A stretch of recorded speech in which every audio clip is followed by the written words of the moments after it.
the Healing Half. My name is Mickey Spear. I am a musician, author, and talk show host of Tonight's Show, where we take less than half an hour, sometimes a little bit more, to talk about how we can address our own wounds as well as learn how to help heal the wounds of others. If you are listening, whether live or as a replay, please let me know that you are here and where you're calling in from. I'll go first. I'm Mickey. I'm calling in from Northern California today, even though I'm from the Minneapolis area. And when I was 13, I lost my mom to cancer. And I spent the better part of a decade pretending I was fine, really trying to convince the world that I was fine because I really believed the lie that I had to be perfect in order to be good, in order to be seen as a good person. Well, as I'm sure you can imagine, that didn't go so great. I was falling apart emotionally, spiritually, relationally, and it wasn't until really late into my college years, which is almost a decade after she died, that I finally started to lean into that grief, go to the counselor, begin the journaling process, all that stuff. And one of the big things that I came away from that was not only as a culture, are we pretty bad at grief? Give me an amen if you agree with that in the comments. So not only are we bad at grief, as we just don't know what to say, I started to really open my eyes to be like, wow, across the board, there are so many perspectives and so many people out there that I don't feel comfortable and confident with what to do and what to say. So that's what the Healing Half is all about. Yes, we talk about grief. Yes, we talk about some amazing stories of people who have loved and lost and all that stuff. But I also want to focus on other hard things. You know, on the show, we've talked about body image before. We've talked about depression. We've talked about mental illness. We've talked about divorce, and there's a lot more coming. We've got so many more topics like that. And the common theme between those and grief is that no matter what, we have to lean in and we have to address what's going on underneath the surface. And when we do, whether that's grief, body image, or any other problem or hard emotion that we are facing, life is so much sweeter on the other side. So tonight, what I wanted to do was to share my story regarding my height and what it was like to grow up tall, and perhaps some lessons that are overarching for all of you who are not 6'4". I promise you, there will be something in here. My hope is at least that there is something in this talk that helps you on your journey and helps you accept yourself. But also, if you do know a young, tall person, maybe this can help you just kind of put your mind in their shoes a little bit too. Because I can tell you what, somebody asked me the other day, like as the conversation goes, wow, you're really tall. And their follow-up statement kind of surprised me because most people follow it up with, you must have played basketball, you must have played volleyball. And you know you're getting older when it switches from you must play basketball and volleyball to you must have played basketball and volleyball. I was just like, ooh, subtle shift. It hurts, but that's okay. That's what we're here to talk about, right? Is accepting ourselves, and age is part of that. But the next comment was not that. Instead, it was, that must have been really hard growing up. And it made me pause for a second and be like, you know what? It really was hard growing up. And there are fragments of the stuff we're going to talk about tonight that happened so long ago that still affect me today. So, in the Healing Half and in the spirit of leaning into tough emotions, I just wanted to share my journey, share a little bit about how I've come to love my height, and of course, give you some takeaways for hopefully that how you can apply that to yourself. And as always, if you like the show or you have any questions or comments, please follow, like, comment in the comment section wherever that box is for you. And we are going to dive in today. And if you are not on my email list yet, make sure you head over to Mickey Spear. I will be sending out the show notes into a summary email. I'm going to be sending them out every Tuesday for the week before, so that way you know what the show is going to be that night, and they're going to have some questions that allow you to journal and kind of get thinking about the show that's coming up that night. And tonight's question, the one that was sent earlier today, that I would love for all of you to think about, and please put your answer in the comment section. What advice would you give your younger self, especially in regards to body image and looks? So mull on that, chew on that, and I'm going to kind of dive into my story a little bit. So I'm going to share a photo here. For those of you who might be brand new, welcome. In the middle, the lovely blonde, that is my mom, and she unfortunately passed away when I was 13 from cancer. But behind her, that's me. And what I love and hate about this photo is it does a really good job at showing how you wouldn't know this looking at the photo, but I knew this looking at the photo, how that was really what I like to call the perfect puberty storm. And that's what a lot of my story kind of hinders on. Is I'll kind of show you the leading up to that puberty time and then what happened in those really tumultuous years. And this photo was taken in the middle of that. So you wouldn't know it, but I'm sure all moms listening, you can understand. Right before the photo, my mom said, "Mickey, let your hair down." And I said, "No," because I'm a teenager and I'm a punk. I'm in like fifth, sixth grade at this point. She goes, "Mickey, let your hair down." And I said, "No, like I don't want my hair to be down. It's not cool to have my hair down." So we fought, and we clearly, you can see who won, as my not very nice low ponytail is now commemorated forever in that photo. Oh my goodness gracious. But again, that's that perfect puberty storm years that I just really wanted to share with you guys, because a lot of my stories hinders around that specific chapter. But to back it up just a little bit, I didn't just become tall in fifth grade. Some people do. Some people hit growth spurts and all of a sudden they're tall. I was always tall right out of the gates. I was super, super tall. I asked my dad a little bit, and he said today the doctor didn't even have me on the percentile chart. I was just off the chart. Like, it wasn't even 99%. I was just so far off the tall chart because I was just a really long baby. And now I looked it up. I am in the 99.99% percentile as far as height for women in the United States goes. And when I was younger, or I kind of asked my dad about this, I kind of, because I don't have my mom to ask her this, but I had a hunch at what his answer was going to be. I asked him, what did mom think about my height? As a person who is I'm not pregnant, I'm not having kids anytime like super soon, but I'm in that chapter and I already have insecurities, which we'll talk about later, about for my own daughters and wanting to protect them from the cruel world. So I kind of asked, I said, "Dad, like what was mom thinking?" And he was like, "Yeah, she wanted a boy super bad. She was convinced I was a boy because I was so big." She thought I was a boy. And of course, when was not, when I was born a girl, she definitely, I think, began to project her own height securities onto me. My dad told me that when I was in kindergarten, she tried to kind of reason with the principal, and be like, she's super smart. I mean, naturally, I think every mom thinks their kid is super smart, but she's super smart. Why can't you just move her up a grade? Like, she'll fit in better in a grade higher than herself. Because I'm a September baby, which means I'm the oldest of my grade, where she was hoping that I could just be the youngest of the grade above. So I think if that paints the picture, maybe kind of right away, I know my mom kind of struggled with self-esteem issues, and she was tall. So I'm sure to some level that was part of it. And and I think that kind of carried over a little bit too. Um, as I continued to get older, in my early years, I don't remember noticing my height. And if I noticed it, it wasn't a problem. And I think we can all think about that time. Just give me a yes or a no in the comment section. Do you remember when the switch flipped? Do you remember that time where all of a sudden you were aware of your insecurities?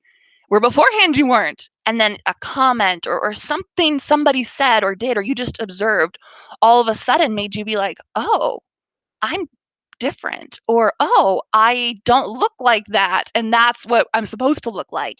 For me, that really began to happen in my 3rd and 4th grade years. That's kind of when sports started to pick up, and that's when I realized, I was given this amazing gift of height, which is a blessing and a curse, and I'll talk more about that later, and I started to kind of find my place in that sports world.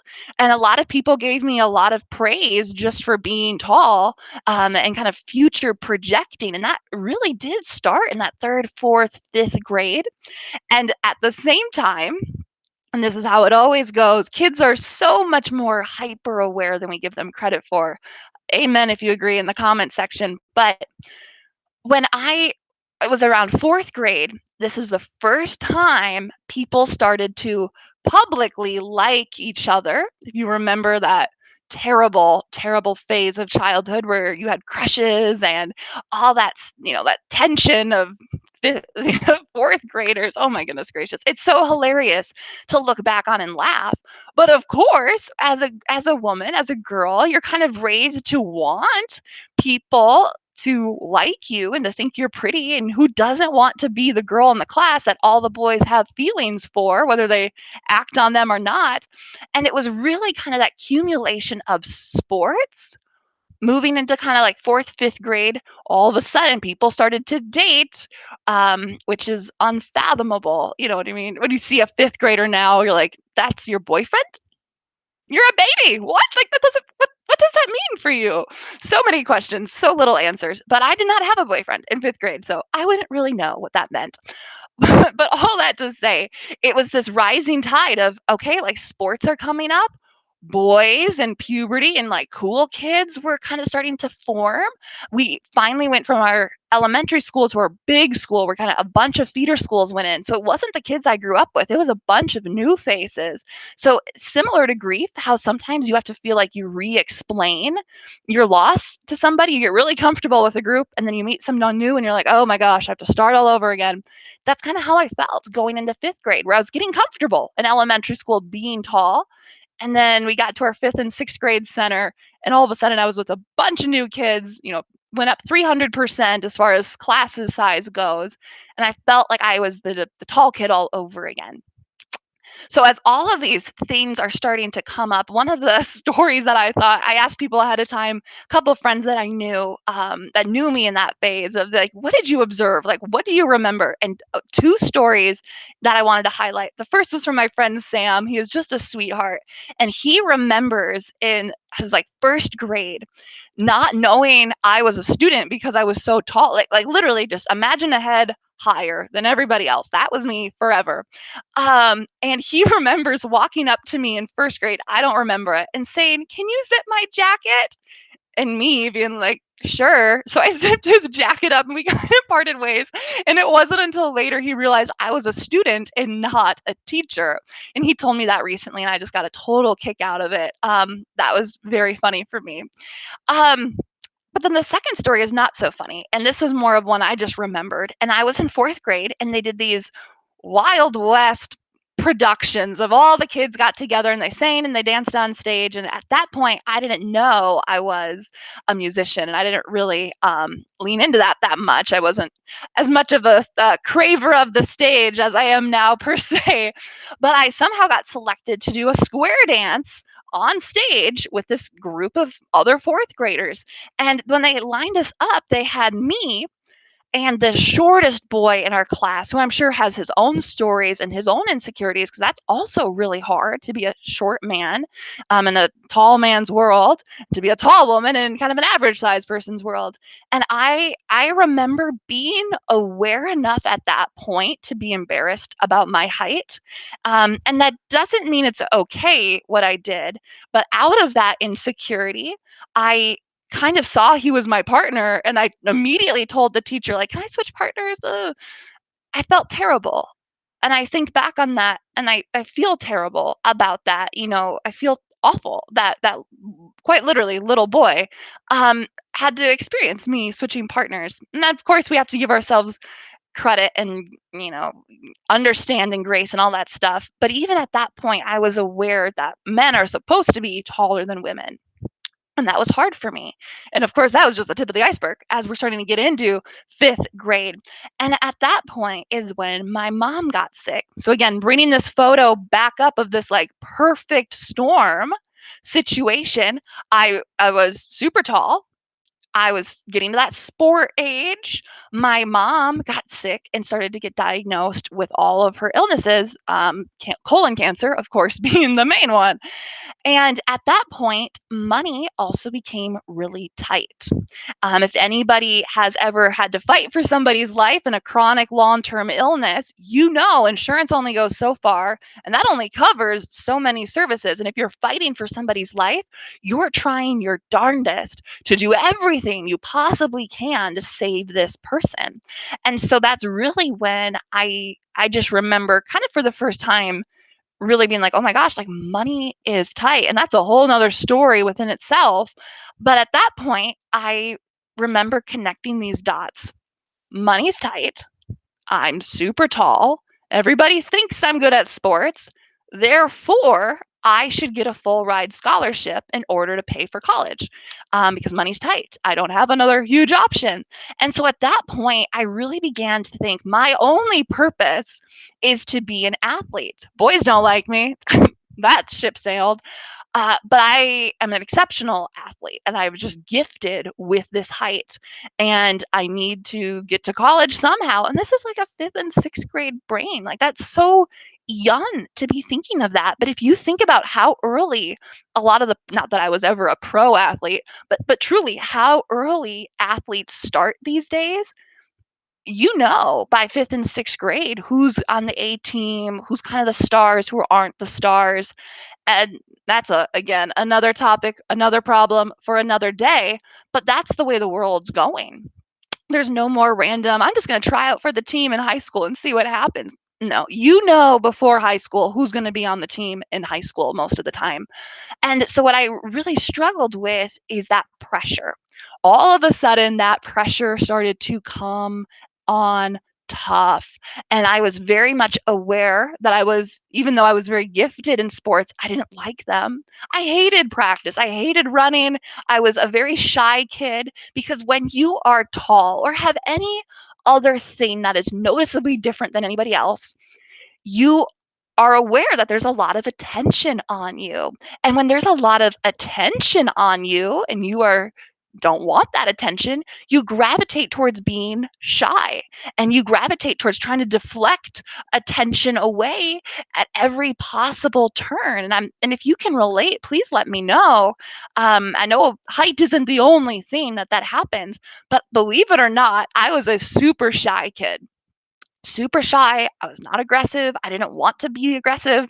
If I had my way, I would have been like a theater kid. But guess what? Tall women aren't theater kids. I was cast as a boy in like the one thing I tried to do in high school. And so it was just kind of this crazy identity shift where I really felt conflicted. I felt like I had to be this athlete to help, pay for college, to basically justify my existence, which is so sad if you think about it. But I don't think most people in my life really connected those dots.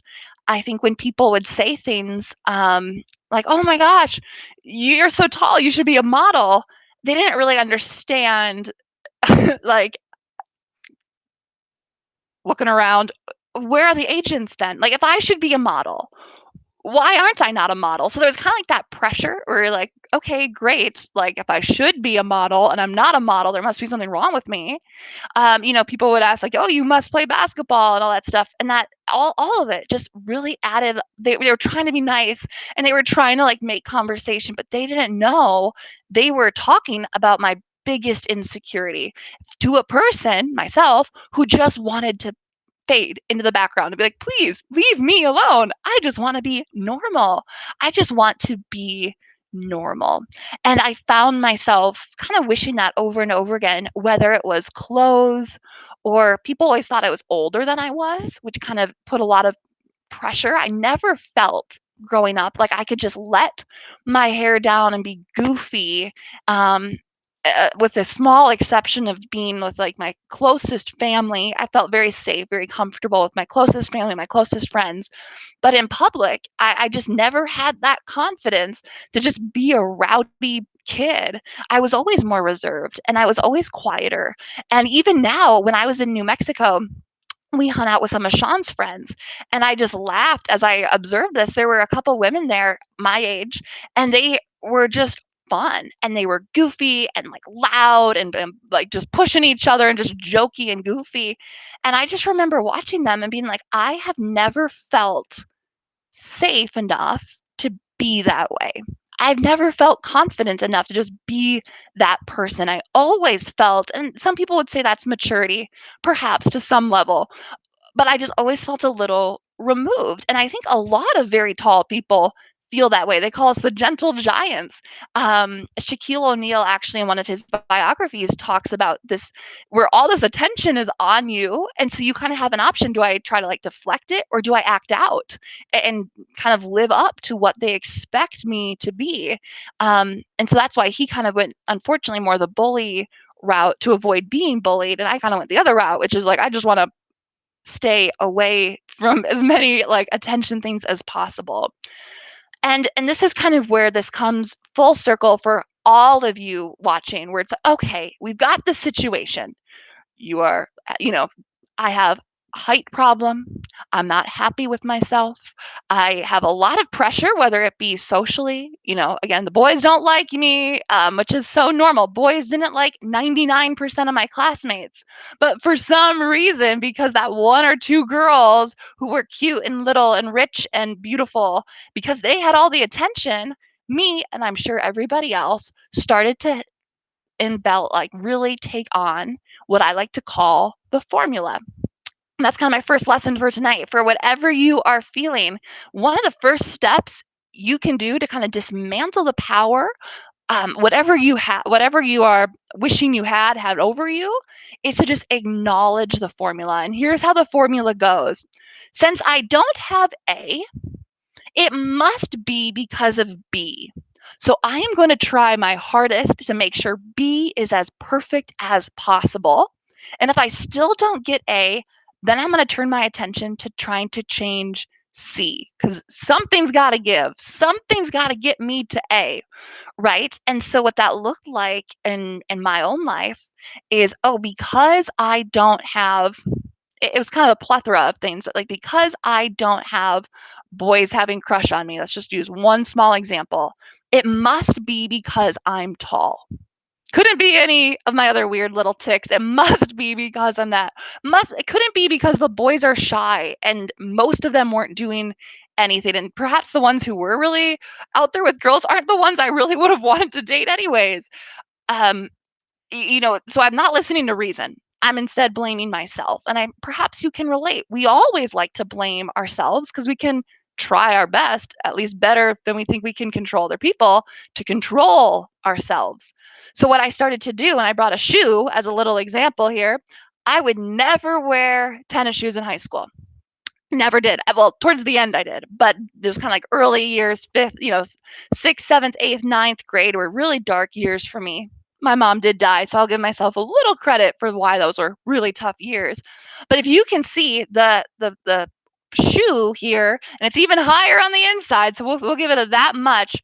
It's a solid inch and a half, and when you are trying to be as short as possible, you're slouching and you are not wearing inch and a half shoes. You're wearing flats. So of course, my shins started to deteriorate and they were terrible.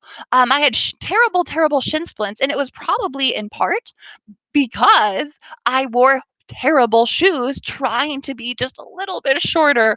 And of course, whether you're 6'3" or 6'1", you're still super tall in eighth grade, right? So those flats probably didn't do what I wanted them to do. So I also tried, kind of slouching. My dad, who's probably listening, is like, yes, she did. And I'm working on that. And I tried to control my height, as much as I could, but it didn't work. It didn't work. I was very single. I wasn't popular. I didn't have the look or the status that other people had. I didn't have that let loose friend group that other people seem to have. So I started to kind of change my attention towards C. And back to that perfect puberty storm that you're looking at in that photo, that's also when, of course, my mom got sick and she died. That's when we were getting to like those high school years where there's a lot of pressure with sports and schools and grades. And then kind of last but certainly not least, that's also it's like so silly to even say that you've got boys, I've got my mom, but that's also when I started to gain weight. Puberty. You can't stay stick skinny, or some people can, but most people don't forever. Your body eventually starts to put on weight. But of course, I didn't want to accept that. And that's really when I started to turn my focus towards that C, which is for me and continues to be a journey I am on, is my weight journey. And it's funny when we think about that formula. If I don't have A, it must be B. I'll perfect B, and if it still doesn't work, I'm going to move on to C.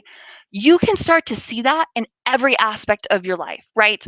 So many people, especially women, just say, if I just lost 10 pounds, if I could just get this off my face, if I could just fix that, then I would have this, and then I would be happy. And I'm thinking back to my mom and how, we have to sometimes be a chain breaker and accept that a lot of the things that we internalize didn't come from us. Nobody ever sat me down and said, "Hey, you're tall, which is bad. You should try to do this." I came to all these conclusions by myself, which means I must have been in an environment culturally, socially, that taught me those things. And of course, with my mom's story that we talked about at the very beginning, we know she was aware of that too. So we're so quick, I think, as parental figures to want to try to protect those who we love by keeping them away from what could hurt them. In this case, my mom wanted me to be with the older kids who, of course, it's not like the grade above me was a bunch of 6'2" giants. It was they were also very normal sized kids. But my heart hurts for her in that, as I think back on that, because what she was trying to do is protect me and say, gosh, that's a cruel world. I want to protect you as best as I can. And I think we do that for people so much. Instead of doing the hard thing, which is perhaps teaching people, hey, you're different. You can't change that. And that's okay. And really trying to get people to love themselves and accept themselves. So when they are faced with people who don't accept them, their confidence is already full. They're not looking to other people to validate them. And I know that's easier said than done. And I by no means mean to tear my mom down at all. But in addition to accepting the formula, we have to accept that we have to be a chain breaker. This stuff didn't start with us, and it certainly is. It's up to us if it's going to end with us. And if we don't actively move forward at addressing our insecurities, and tackling them head on, they will pass down. Because guess what? I struggle with self-esteem. As I'm thinking about having babies here in the next, foreseeable future, immediately my gut reaction, if I am just 100% honest, is I want boys because when boys are tall, it's cool. It's cool to be a tall, athletic dude. It's not cool. It's not attractive to boys to be a tall, athletic girl. I mean, of course, you know how the story ends, and I'm going to get to that in just a second. But so my gut reaction is I want boys. I'm 6'4", my husband is 6'7". Um, in theory, if patterns continue, my daughter could very well be 6'7", 6'8". And even though I'm 6'4", that terrifies me for her and thinking, oh my gosh, like people are going to be so mean to her and she's going to stand out and how will she find clothes? And I can immediately go back to my mom's spot. Isn't that crazy? So think about your own thing that you're struggling with, whether it be weight, wrinkles, or anything else. Odds are, if you really sat down and thought about it, someone in your life probably had that same fear, and you learned that behavior from them. So step one is understanding the formula exists and that formula is a lie. Step two, give yourself grace and realize you didn't come up with this on your own. Somebody taught it to you. Just because it's taught doesn't mean it's right. And it's up to us to take on the title of chain breaker and do that hard internal work of loving ourselves as we are in order to really break that chain, to generationally shift the course that we're currently on. The next step is really also, if we've talked about this before on the show, if you're struggling to do it for yourself, try to think about when you do something, you are setting an example for others. When we do the hard thing publicly and risk being vulnerable and risk embarrassing ourselves and risk saying, I'm not perfect and I'm struggling and I'm putting out things that aren't perfect. When we do that, though, we give other people courage to lean into their own problems and to lean into their own hurt. And I don't think there's a better story, a better conclusion to my story. It doesn't matter that I found a boy that was taller than me. I love him dearly, and that helped. We could talk about that another time. It doesn't matter that I got like a partial scholarship. It's not that's not the conclusion of my tall story I want people to focus on, because guess what? Band-aids work for a little while. So just because I got that boy finally and I got the scholarship that I was kind of searching for, doesn't I thought, as I'm sure we all kind of think, once I hit that, I'm going to be happy. And for a little while I was. I was so confident. I remember kind of like laughing to myself and be like, what was I insecure about before? And then of course, other insecurities pop up and we realize, that wasn't a real fix, was it? I've got this amazing husband who loves me and thinks I'm attractive, and yet I still struggle, just to be 100% vulnerable. I don't struggle with my height anymore, but I do struggle with my weight. And I use that ABC formula we talked about earlier, and I apply that to my music, to my adventures. And I say, oh my gosh, I'm not pretty enough. I'm not thin enough. I'm not young enough to be a musician. I'm not in LA enough. I'm not all these things enough. And it's crazy how that formula is so ingrained in us. So it's a journey. And so what I wanted to kind of conclude is like learning to love ourselves.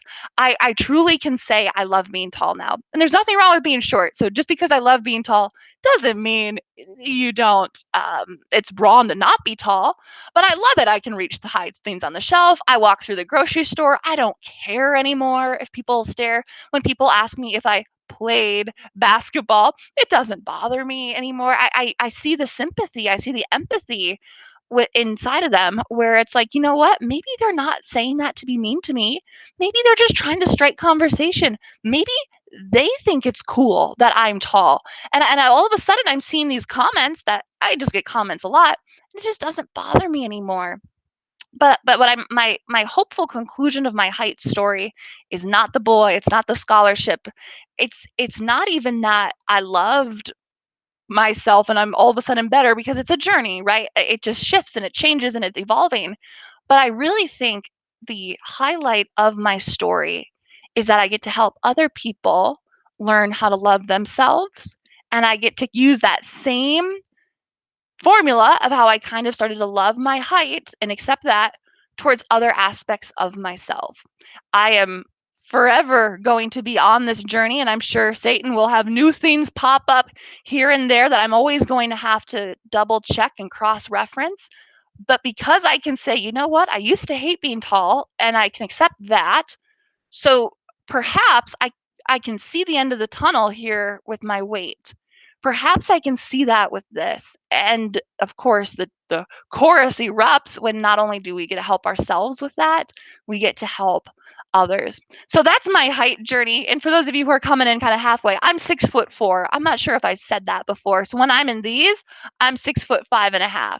And of course, that's my hope and my prayer, is that you see, you know what, if Mickey can eventually get to a spot where she loves being tall, and I don't mean to diminish anyone else's insecurities, because there's a ton of them out there, but if Mickey can get to a spot where she can stand out and really keep going in her dreams and tackle other self-esteem problems and address that lie formula head on, perhaps I can do that too. So I just wanted to let you guys know that I'm so grateful for you. I appreciate each and every one of you who have been kind and have made me feel loved out there. And I just want you to know that whatever journey you are on, whatever you are feeling right now in regards to your body, just know that doesn't have to be the end of the story. There's always room for loving ourselves, and we cannot hate ourselves into liking ourselves. And I think that's perhaps where we are going to leave it for today. So thank you so much for being here. I will see you next week. And if you haven't yet, please, please, please don't forget to head over to mickyspear.com, grab your copy of My Heart Still Remembers. There's so much to do there. I've got a new song coming out in July that I can't wait for you to hear about, but you're going to want to be on that email list to make sure you hear it first. Thanks, everybody. Have a fantastic night.